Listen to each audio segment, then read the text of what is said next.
Hello guys, welcome to our new lecture. आज हम असल में सी प्लस प्लस के प्रोग्राम कैसे लिखते हैं वो देखेंगे। हमने ऑलरेडी फ्लो चार्ट्स पढ़ रखा है, उसके बेसिक कॉन्सेप्ट्स ऑलरेडी गैदर कर चुके हैं। ठीक है, तो आज हम देखेंगे कि उन फ्लो चार्ट्स को हम कैसे अपने प्रोग्रामिंग लैंग्वेजेस में इम्प्लीमेंट कर सकते हैं। मैं हूं आपका दोस्त वाहिद और आप देख रहे हैं अपनी कोडिंग कक्षा। तो बिना टाइम वेस्ट करते हुए चलिए शुरू करते हैं।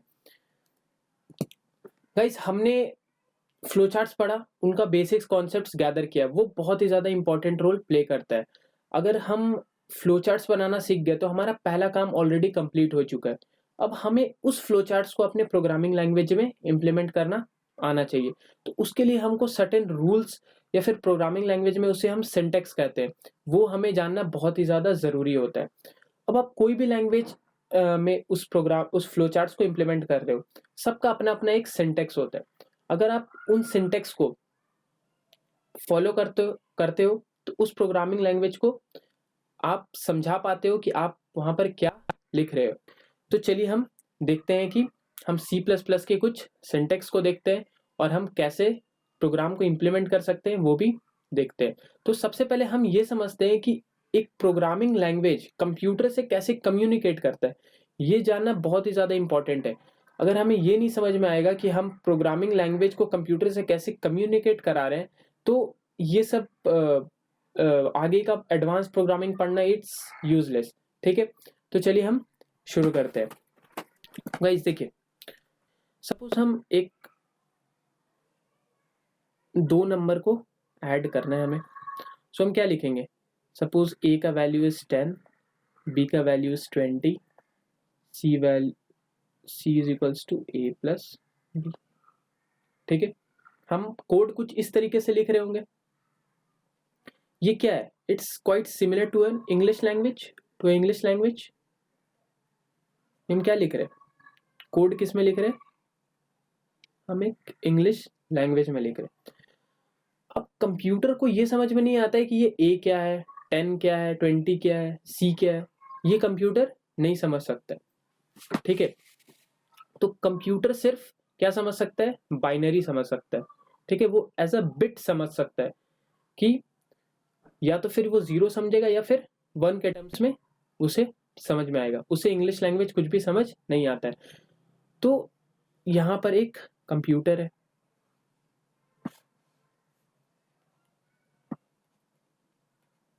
जो कि क्या समझता है? सिर्फ बाइनरी।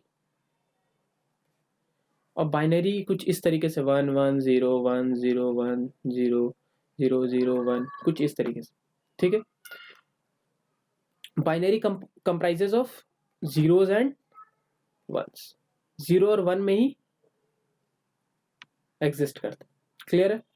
अब देखो, इसको हमको क्या करना है, इसे समझाना है कि हम लिख क्या रहे आगे। ठीक है, तो इसको समझाने के लिए हमें क्या जरूरत पड़ेगा? एक ट्रांसलेटर का जरूरत पड़ेगा। सपोज एक प्रैक्टिकल लाइफ से आप समझो, अगर आप यहां से फ्रांस जाते हो, ठीक है, फ्रांस में जनरली क्या बोला जाता है? फ्रेंच बोला जाता है। तो अगर आपको फ्रेंच लैंग्वेज नहीं आता है तो आप क्या करोगे? एक ट्रांसलेटर को लेके जाओगे कि जो कि आपके इंग्लिश लैंग्वेज को क्या करे, फ्रेंच में कन्वर्ट करे। और वो आदमी जो आपको बोल रहा है फ्रेंच में, वो आप इंग्लिश में समझने के लिए भी उस ट्रांसलेटर का आप यूज करोगे। ठीक है, तो इसी तरह प्रोग्रामिंग लैंग्वेज में एक ट्रांसलेटर होता है जिसको हम कहते हैं कंपाइलर। ठीक है, वो हमारे जो इंग्लिश वाले कोड्स जो हम लिखे हैं वो क्या करता है? हमें कन्वर्ट करके बाइनरी में दे देता है, जो कि कंप्यूटर इजीली समझ पाता है। ठीक है, सो हम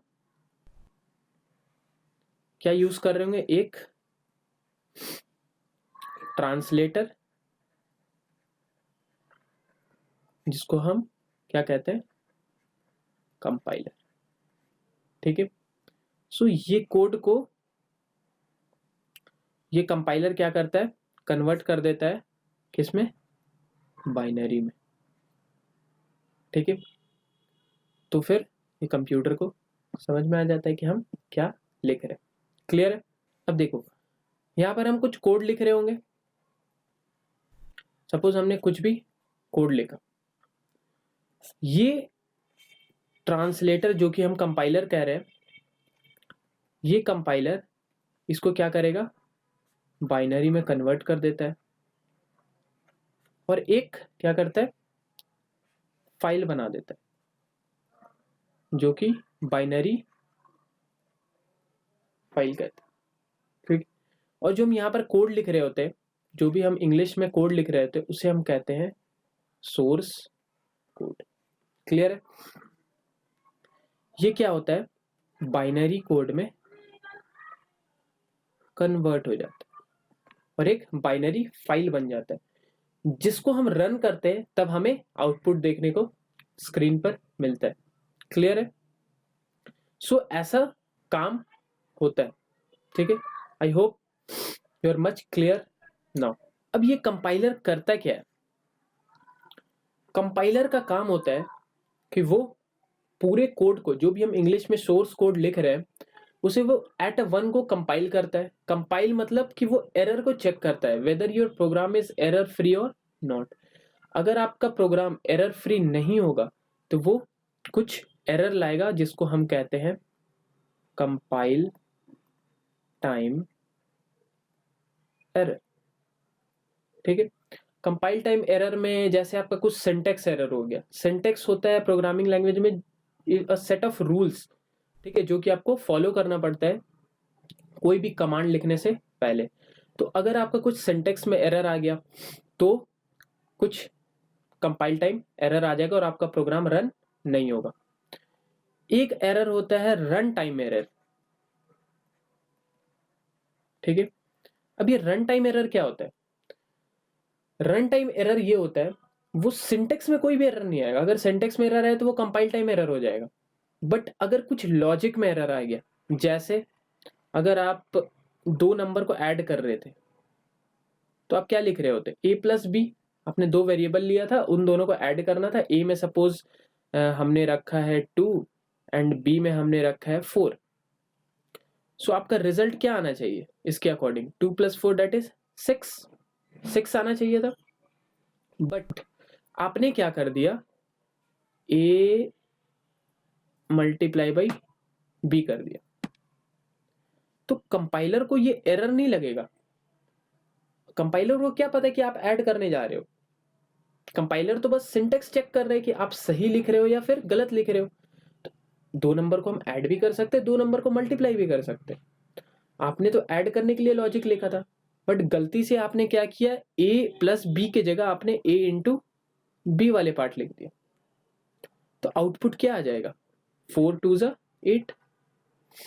तो ये क्या हुआ, ये आपका एक रन टाइम एरर हुआ।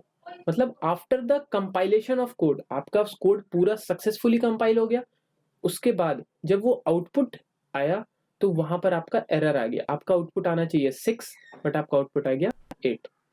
क्लियर है? तो ये होता है रन टाइम एरर। सो अब हम देखते हैं कि हम C++ में बेसिक प्रोग्राम कैसे लिख सकते हैं। देखो, प्रॉब्लम C++ के प्रोग्राम को लिखने के लिए हम कुछ आईडी यूज करते हैं। अब वो आईडी बहुत तरीके का हो सकता है, जैसे देव C++ एक आईडी है, हम आईडी यूज करते हैं जिसपे हम अपना प्रोग्राम C++ के प्रोग्राम लिखते हैं। दूसरा आईडी हो सकता है कोड ब्लॉक्स को यूज कर रहे हो आप, ठीक है। विजुअल कोड बहुत लोग यूज करते हैं। So there are multiple ID, ठीक है। तो ये आईडी करता क्या है, हमें तीन काम करना पड़ रहा है। एक, हम सोर्स कोड लिख रहे हैं जो कि इंग्लिश में लिख रहे हैं, फिर कंपाइलर क्या कर रहा है, उसको बाइनरी फाइल में कन्वर्ट कर रहा है, देन वो बाइनरी फाइल अल्टीमेटली रन हो रहा है और फिर हमारा आउटपुट डिस्प्ले हो रहा है। क्लियर है? तो ये सब काम, ये हमें बस कोड लिखना पड़ता है और हमें एक सिंपल क्लिक करना पड़ता है कंपाइल एंड रन बटन पर, और हमारा कोड पूरा का पूरा कंपाइल होता है, बाइनरी फाइल में कन्वर्ट होता है and then the output is displayed on the screen. So ये सब काम हमें एक आईडी प्रोवाइड करता है, इसलिए हम आईडी को यूज कर रहे होते हैं। क्लियर है? सो हम इस कोर्स में पूरे देव C++ आईडी यूज कर रहे होंगे, ठीक है। सो चलिए शुरू करते हैं फिर। नाउ हमने फ्लो चार्ट्स पढ़ रखा है। फ्लो चार्ट्स का स्टार्टिंग कहाँ से होता है? Always with a terminator, that is start. So हम टर्मिनेटर से स्टार्ट कर रहे होते हैं अपने फ्लो चार्ट्स को। तो उसी तरह C++ में start represent the main function. So हम C++ में स्टार्ट किससे कर रहे होते हैं? ये एक इस मेन ब्लॉक से या फिर मेन फंक्शन से, ठीक है। फंक्शन क्या होता है ये हम आगे पढ़ेंगे, तो आपको टेंशन लेने की जरूरत नहीं है। You need not to worry about it, we will be studying in our upcoming lectures, ठीक है। तब तक के लिए आप बस इतना समझो कि C++ का प्रोग्राम स्टार्ट होने के लिए हम कहाँ से स्टार्ट करते हैं? मेन ब्लॉक से या फिर मेन फंक्शन से। क्लियर है? Now suppose I have to print statement called hello world, ठीक है। हमें क्या प्रिंट करना है अपने स्क्रीन पर? हेलो वर्ल्ड, ठीक है। हमें हेलो वर्ल्ड प्रिंट करना है अपने स्क्रीन पर। तो सबसे पहले हम लिखेंगे सी आउट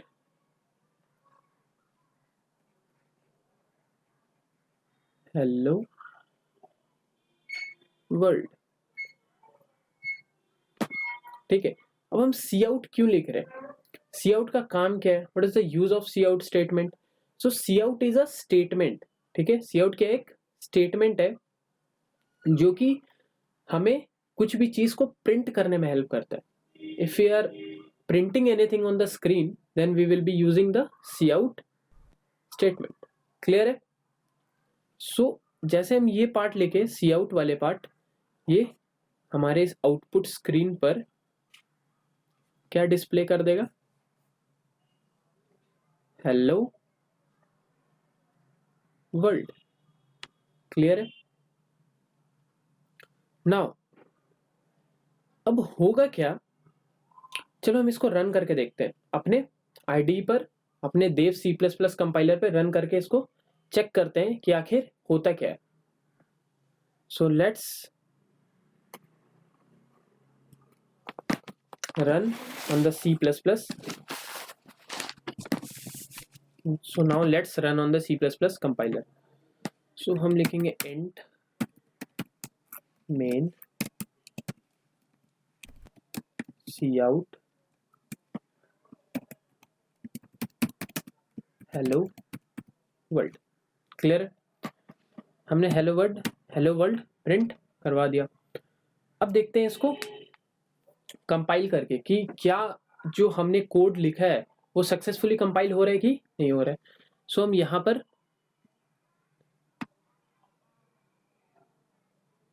कंपाइल एंड रन हमने कर दिया।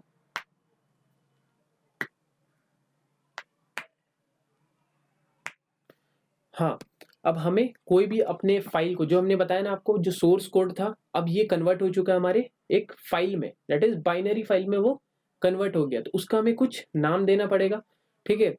सो we have to give some name to our file. So हम उस फाइल का नाम कुछ भी दे सकते हैं। First program .cpp। अब हाँ, .cpp हम क्यों यूज किए? .cpp एक C++ फाइल का एक्सटेंशन होता है।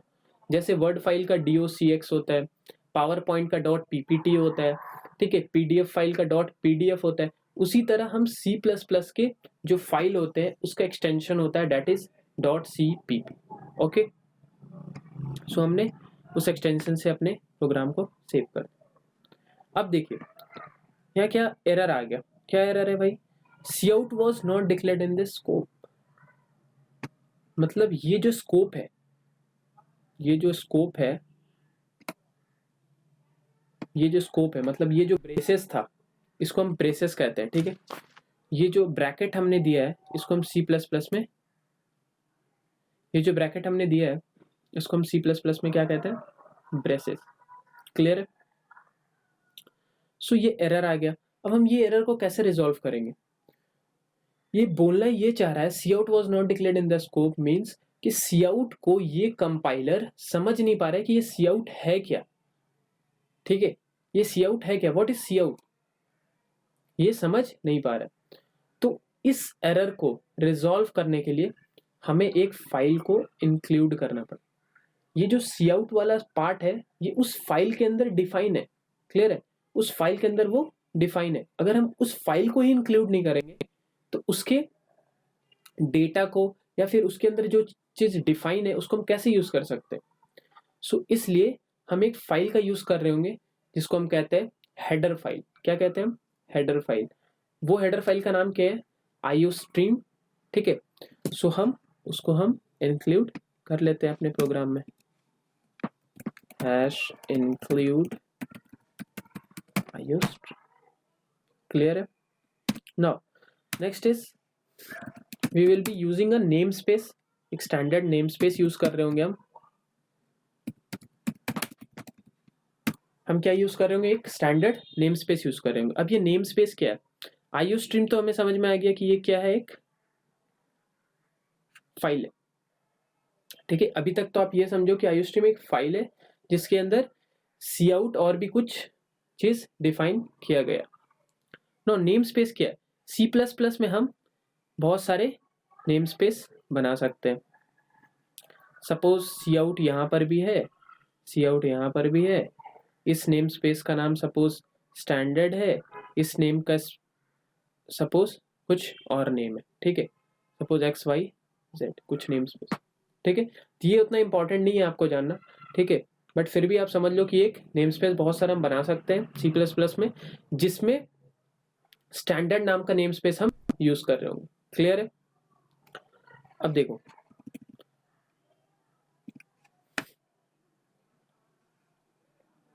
अब हम अपने प्रोग्राम को रन करते कि अभी क्या हमारा जो कोड है वो सक्सेसफुली कंपाइल हो रहा है या फिर नहीं हो रहा है, कुछ एरर है या फिर नहीं है।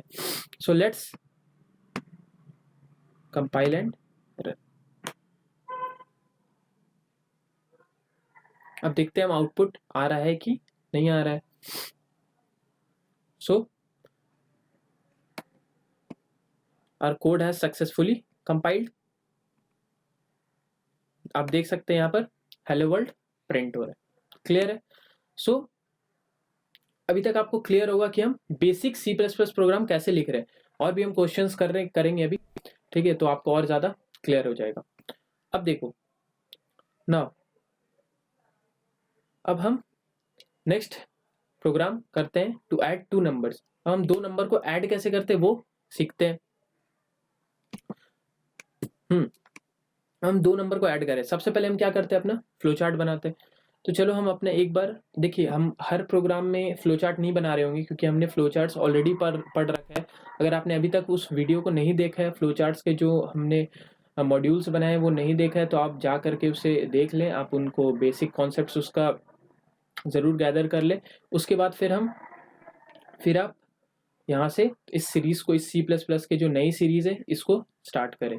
ठीक है, तो स्टार्टिंग में मैं कुछ क्वेश्चंस के फ्लो चार्ट्स बनाऊंगा और उसके बाद then I will be implementing those flow charts with the help of a programming language called C plus plus. ठीक है, सी प्लस प्लस में मैं उसको इम्प्लीमेंट करके दिखाऊंगा कि उसको कैसे हम एक प्रोग्रामिंग लैंग्वेज में अपने फ्लो चार्ट को कन्वर्ट कर सकते हैं। ठीक है, सो मैं हर प्रोग्राम में आपको फ्लो चार्ट बनाकर नहीं दिखाऊंगा। ठीक है, सो आप जा करके फ्लो चार्ट वाले वीडियोस को ज़रूर पहले देख लें। नाउ हमें क्या करना है, we have to add two numbers. हमें दो नंबर को ऐड करना है। ठीक है, सबसे पहले हम क्या करेंगे, अपने फ्लो चार्ट बनाते हैं। हम फ्लो चार्ट बनाते हैं always with a terminator hold start. Then we will be requiring two numbers for input. So input के लिए हम क्या यूज करते हैं, input output box. So read A comma B, हमने दो नंबर को इनपुट ले लिया। उसके बाद हम क्या कर रहे होते हैं, कुछ प्रोसेस कर रहे होते हैं, कुछ कैलकुलेशन परफॉर्म कर रहे होते हैं उन दोनों नंबर के हेल्प से। सो हम यूज कर रहे होंगे प्रोसेस बॉक्स सो हमने एक सी नाम के वेरिएबल में ऐड कर दिया उन 2 नंबर को और स्टोर कर दिया सी नाम के वेरिएबल में। क्लियर है? नाउ उसके बाद हम क्या कर रहे होंगे, इस सम को प्रिंट कर रहे होंगे 2 नंबर को। So again we will be using the input output box और हम प्रिंट सी, सम को प्रिंट कर दिया। Then we will be ending our flow charts with a terminator that is end. Clear है? ये काम कर रहे हैं। इसको हम प्रोग्रामिंग लैंग्वेज में कैसे कन्वर्ट कर रहे हैं अब ये देखिए। सो स्टार्ट क्या रिप्रेजेंट करता है हमारे प्रोग्रामिंग लैंग्वेज में, एक मेन फंक्शन रिप्रेजेंट करता है, हमने ऑलरेडी अभी डिस्कस किया। सो हम अपना प्रोग्राम लिखना यहाँ पर स्टार्ट करते हैं। Then I will be demonstrating this problem in the compiler. ठीक है, कंपाइलर में आपको on the compiler, then I will be discussing this question on the compiler. मैं आपको कंपाइलर में इसको रन करके दिखाऊंगा कि ये कैसे रन हो रहा है। ठीक है, तो सबसे पहले हम ड्राई रन कर लेते हैं या फिर एक रफली प्रोग्राम लिख लेते हैं। Int main, we have started our program with a main function, जो कि हमारे प्रोग्राम का एग्जीक्यूशन हमेशा स्टार्ट कहाँ से होता है, मेन फंक्शन से। ठीक है, हम आगे आज से लास्ट तक कभी भी अपने प्रोग्राम लिख रहे होंगे तो वहाँ मेन फंक्शन हमेशा प्रेजेंट रहेगा। मेन फंक्शन का काम ये वो प्रोग्राम का एग्जीक्यूशन स्टार्ट बताता है कि यहाँ से हमारा प्रोग्राम स्टार्ट हो रहा है। क्लियर है? उसके ऊपर आप कितने भी ब्लॉक ऑफ कोड लिखो, कितने भी लाइन्स ऑफ कोड लिखो और उसके नीचे कितने भी लाइन्स ऑफ कोड लिखो, but execution always starts with a main block या फिर मेन फंक्शन। क्लियर है? नाउ अब हमें क्या करना है, दूसरा काम क्या है, इनपुट लेना है। So we have to declare the variable, two variable. ठीक है, इंट ए कॉमा बी। अब होगा क्या, ये ए के लिए एक मेमोरी एलोकेट हुआ और बी के लिए भी एक मेमोरी एलोकेट। क्लियर है? नाउ अब हमें क्या करना है, इसको इनपुट लेना है। तो इनपुट लेने के लिए we will be using a cin statement. Clear है? हम C++ में सीन क्यों यूज कर रहे होंगे, cin stand for console input. ठीक है, and cout stand for console output. Cout हम क्यों यूज कर रहे थे, to print a statement, but cin हम क्यों यूज कर रहे हैं, टू टेक द इनपुट। हम यूजर से क्या इनपुट लेना है, हमें read A B means we have to take input from the user, give me two numbers A and B. We will be asking from the user to give the input in A and B. Suppose A में user ने input दिया 5 and B में user ने input दिया 6। ठीक है, you can give any number to A and B. Now third part is we are adding these two variables into a third variable. We are adding these two variables and we are storing it into the third variable, that is c. So हम क्या कर रहे होंगे, सबसे पहले उस variable को हमको डिक्लेयर करना पड़ेगा and then we will be storing this into c. this a और b का सम करके हम c में स्टोर कर रहे होंगे। क्लियर है? नाउ दिस, अब हमें क्या करना है, प्रिंट। तो प्रिंट के लिए हम बताए थे आपको क्या यूज कर रहे होंगे, we will be using a C out statement to print something on the screen. So हम प्रिंट क्या कर रहे होंगे, sum. So suppose sum is equals to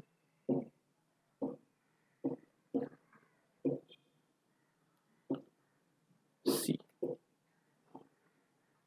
okay, अब देखो ये हम क्या यूज कर रही है, व्हाट इज दिस, ये स्लैश एन।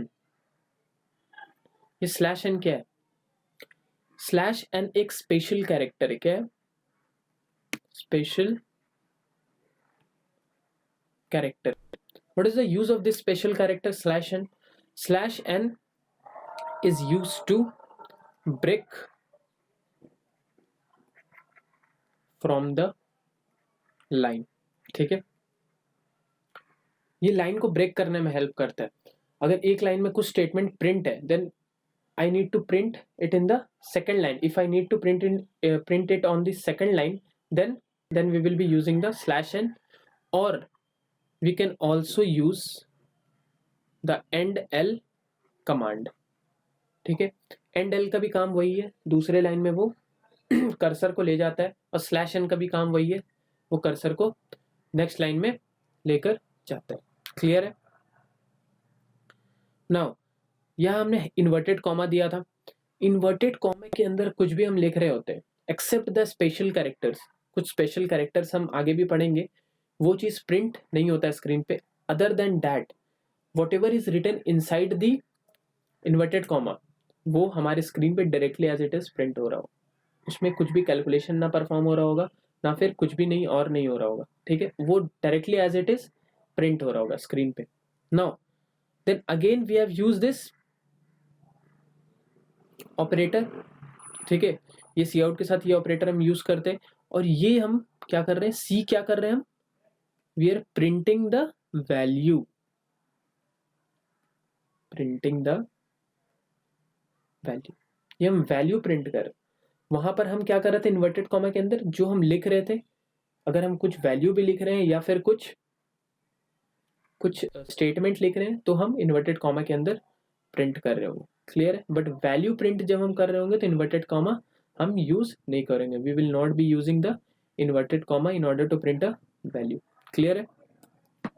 सो हम अब देखते हैं कि इसको हम अपने कंपाइलर में कैसे रन कर रहे हैं, अपने आईडी में कैसे रन कर रहे हैं. So let's see.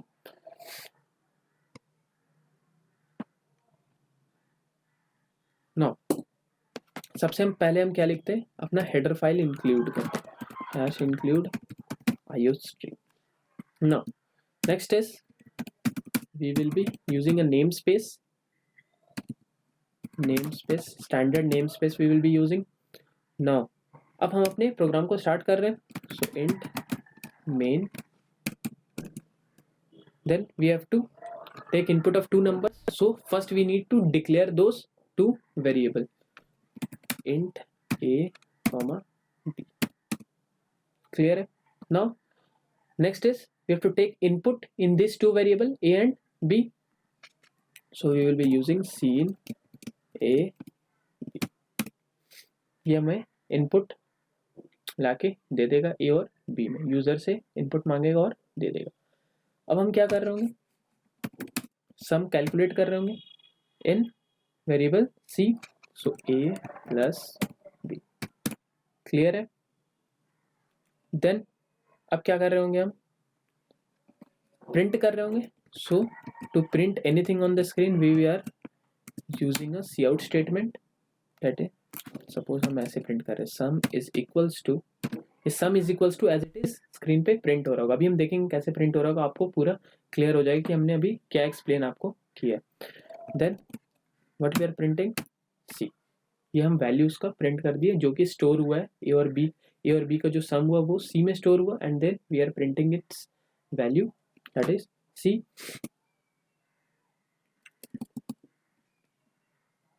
क्लियर है? नाउ अब हम इस अपने प्रोग्राम को रन करते हैं. क्या कुछ एरर है या फिर नहीं? अगर एरर नहीं होगा तो it will be successfully compiled and the output will be displayed on the screen. हाँ, अब देखो ये कर्सर ब्लिंक कर रहा है यहाँ पर. So it is asking for a value that you have written in cin statement, cin a b. So दो वैल्यू हमें इनपुट यूजर को एंटर करना है. Suppose I have entered 5 and second value I have inserted 6. Output is displayed on the screen. Sum is equals to 11. 5 plus 6 11. Clear है? पूरा concept clear होना चाहिए. एक एक स्टेटमेंट जो आप लिख रहे हो अपने कंपाइलर पे या अपने आईडी पे, वो आपको बिल्कुल क्रिस्प एंड क्लियर होना चाहिए. कोई भी डाउट हो तो आप you are free to ask in the comment section. I will try my best कि आपको पूरा आंसर कर पाऊँ मैं और आपके एक एक डाउट को रिजॉल्व कर पाऊँ. ठीक है? सो आई होप गाइज आपको आज की वीडियो बहुत पसंद आई होगी, और जो भी मैंने आपको बताने की कोशिश की आपको एक एक चीज़ समझ में आई होगी. फिर भी अगर आपको कोई डाउट है तो आप कमेंट सेक्शन में ज़रूर पूछ सकते हैं मुझसे. आई विल ट्राई माई बेस्ट कि आपको मैं ज़्यादा से ज़्यादा हेल्प कर पाऊँ और आपके डाउट्स को रिजॉल्व कर पाऊँ. गाइज अभी तक आपने मेरे चैनल को सब्सक्राइब नहीं किया है तो अभी जाकर के इसे सब्सक्राइब कर ले, और don't forget to hit the bell icon ताकि आपको सारी अपडेट्स मिलती रहे रेगुलर बेसिस पर.